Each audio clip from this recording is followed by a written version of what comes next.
Good morning, students. Today we are doing chapter 8 Concepts of Cost.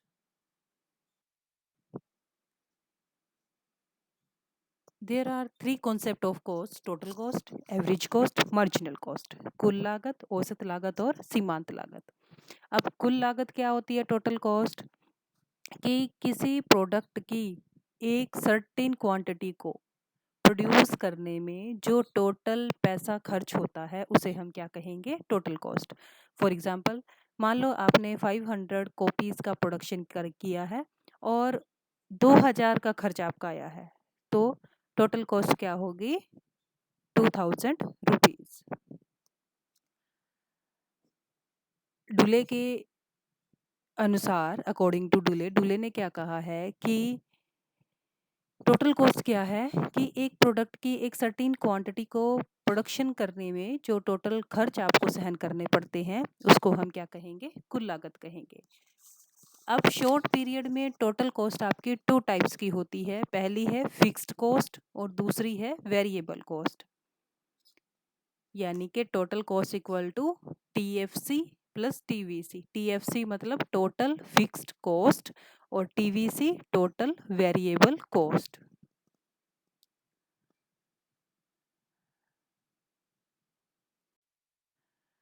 अब fixed cost या supplementary cost किसे कहेंगे?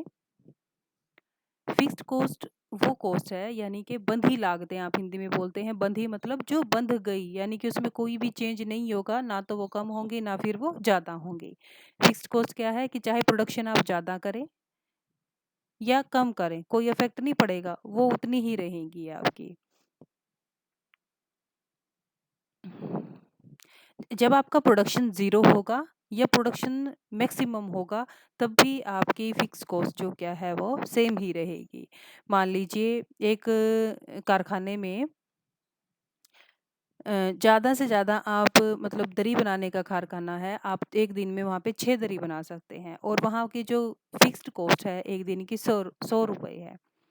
अगर मान लो किसी वजह से आपने एक दिन कोई भी प्रोडक्शन नहीं किया, एक भी दरी नहीं बनाई, तो भी वो कॉस्ट जो क्या है वो 100 ही रहेगी. जो हमारी फिक्स्ड कॉस्ट है इसको हम सप्लीमेंट्री या फिर इनडायरेक्ट कॉस्ट भी कहते हैं. अप्रत्यक्ष लागतें और पूरक लागतें.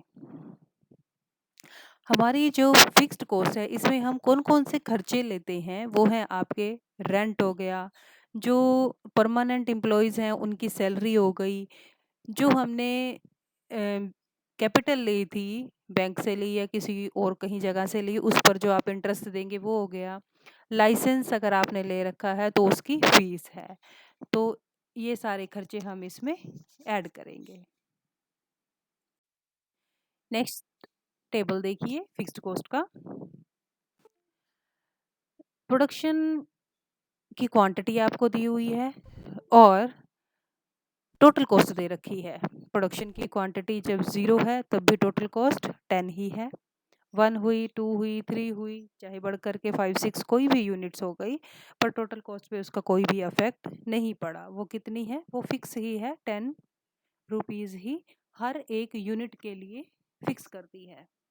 अब इसको हमने एक एग्जांपल से शो करना है. ओ एक्स एक्सिस पे हमने क्या लिया है? Output. And O Y axis पे आपने क्या ले रखा है? Total fixed cost. Total fixed cost की यूनिट्स कितनी है? 10 है. तो आपने स्केल में 2 2 का गैप ले लेंगे या 1 का लेंगे तो वो बहुत लंबा हो जाएगा, तो हमने यहाँ पर 2 का गैप ले लिया है. 2 4 6 8 10. और आपकी जो प्रोडक्शन की क्वांटिटी है वो अप टू 6 आप उसको ले लेंगे. और 10 से जो ये लाइन है आपकी हॉरिजॉन्टली बिल्कुल फिक्स है, चाहे प्रोडक्शन 1 यूनिट है यहाँ पे, चाहे 2 है, चाहे 3 है, चाहे वो 6 हो, बट आपको हर एक लेवल पर 10 रुपए की फिक्स. नेक्स्ट है आपकी वेरिएबल और प्राइम कॉस्ट. वेरिएबल यानी कि जो घटती बढ़ती रहती हैं, कम ज़्यादा होती रहेंगी. जैसे जैसे प्रोडक्शन आप कम करेंगे तो कम हो जाएंगे, प्रोडक्शन आप ज़्यादा करेंगे तो वो कॉस्ट जो क्या है वो बढ़ जाएंगी. इनको हम क्या बोलते हैं? प्राइम कॉस्ट, प्रमुख कॉस्ट, यानी कि प्रमुख लागत बोल सकते हैं. अब हमारी जो क्या है प्राइम कॉस्ट या फिर आपकी वेरिएबल कॉस्ट में कौन कौन से खर्चे आप शामिल करेंगे? जैसे रॉ मटेरियल का खर्चा हो गया, जो आपके नॉन परमानेंट एम्प्लॉयज़ हैं उनकी वेजेस हो गई, बिजली का खर्च हो गया, कोई टूट-फूट है वो खर्च हो गया। तो वो सारे खर्चे हम इसमें इंक्लूड करेंगे। प्रोडक्शन टेबल देखेंगे, प्रोडक्शन दिया हुआ है अप टू 6 यूनिट और वेरिएबल कॉस्ट आपको दी हुई है 0, 10, 18, 24, 28, 32 एंड 38। यानी कि जैसे-जैसे आपके प्रोडक्शन की क्वांटिटी बढ़ती जा रही है, वैसे-वैसे वेरिएबल कॉस्ट भी जो क्या है वो बढ़ रही है। So you have to show this by a diagram. On OX axis, we have taken output in units. On OY axis, we have taken total variable cost. Total variable cost आपने 38 तक हमारी जा रही है, तो हमने 10-10 का गैप करके 5 का गैप भी आप ले सकते हैं और 10 का भी ले सकते हैं। 10, 20, 30 एंड 40 और आपने यूनिट्स ओ एक्स एक्सिस पर नोट कर दी। अब फर्स्ट आपकी कितनी है, 0 है, तो 0 से आपने इसको शुरू कर लेना है 0 एक्सिस से। तो स्टार्टिंग पॉइंट से चलेंगे, उसके बाद 8 है और जब 2 यूनिट है बिल्कुल आपने उसके सामने डॉट लगा लेना है वेरिएबल कॉस्ट के और लास्ट में उसको मैच कर देना है, जो क्या शो कर रहा है कि जैसे-जैसे प्रोडक्शन बढ़ता या कम होता है वैसे-वैसे ये कॉस्ट भी बढ़ती और कम होती है। So this is all about variable and fixed cost. So you have and also note down in your notebooks. Thank you.